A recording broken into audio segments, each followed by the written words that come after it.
Right. So that kit's given us no end of trouble. So, while we were on that trip to Hobby Emporium when we went to Massachusetts, picked out a couple more helicopter kits, picked out these guys, got this one here. This one is pretty sweet. I really like that one. I'm looking forward to doing some camouflage work on that.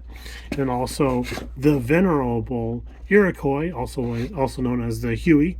So we're going to pick one of these two to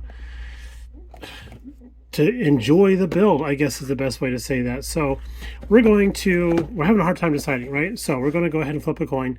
This one's going to be heads. The H860D, that's going to be heads. And this guy's going to be tails, all right? And we have ourselves an awesome souvenir from the Constitution Museum in Massachusetts, in Boston.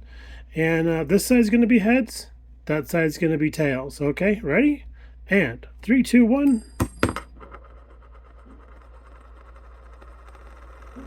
Wow, the drama. That's right, it's heads. So we're going to build this guy. Ooh, I can't wait to get started on this. This is going to be awesome. So yeah, the other kit, no, we're not throwing it away. We're just going to set it aside until our patience and our skill level kind of intermingle once again, and we feel like dealing with it. So there we go. We're going to go on to this guy right here.